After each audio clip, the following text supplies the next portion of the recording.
జన్మించిన భార్యను భర్తను బాధ పెట్టకండి. నీకు జన్మించిన బిడ్డలను ఏడిపించకండి.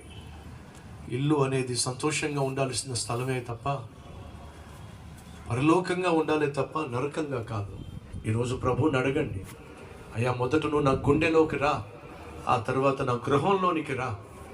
నా గుండెల్లో అడుగుపెట్టి, నా గృహంలో అడుగుపెట్టి నా ఇల్లు పరలోకంగా మార్చయ్యా. తమ్ముళ్ళు చెల్లెళ్ళు ఇప్పటి వరకు ఎలాంటి జీవితం జీవించినా ప్రభు నిన్ను ప్రాణంగా ప్రేమిస్తున్నాడు కాబట్టే నీకోసం సిలువలో మరణించాడు. ఆ ప్రభు అంటున్నాడు, నీ స్థానంలో నేను మరణించాను, నీకోసం పరలోకాన్ని సిద్ధం చేస్తున్నాను. ఇక నుంచి అయినా నువ్వు నా స్థానంలో జీవిస్తావా? నా స్థానంలో నా వలే జీవిస్తావా? ప్రభు అడుగుతున్నాడు.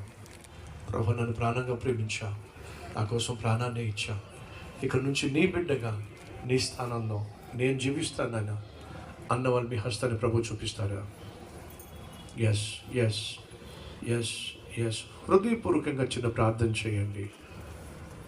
యేసయ్యా, ప్రతి ఒక్కరూ చెప్పండి, యేసయ్యా నన్ను ప్రాణంగా ప్రేమించా, నా స్థానంలో సిలువలో మరణించా, నేను చేసిన ప్రతి పాపమును క్షమించి ఈ క్షణమే నూతన హృదయాన్ని నాకు అనుగ్రహించి నా గుండెల్లో అడుగుపెట్టి నా గృహంలో ప్రవేశించి నన్ను, నా ఇంటిని పరిశుద్ధపరిచి పరలోక వారసునిగా నన్ను మలచమని, నా పేరు జీవగ్రంథంలో లిఖింప చేయమని యేసునామం పేరట వేడుకుంటున్నాం తండ్రి. మన తండ్రి దేవుని యొక్క ప్రేమయు, కుమారుని యొక్క కృపయు, పరిశుద్ధాత్మ దేవుని యొక్క అన్యోన్య సహవాసం సదాకాలం మీకు తోడే ఉండును గాక. ఆమేన్. ఆత్మీయ, ఆరోగ్య, ఆర్థిక అభివృద్ధి పండుగలు బహు అద్భుతంగా జరుగుతున్నాయని వారు గట్టిగా చప్పట్లు కొట్టి భయపరుస్తారా?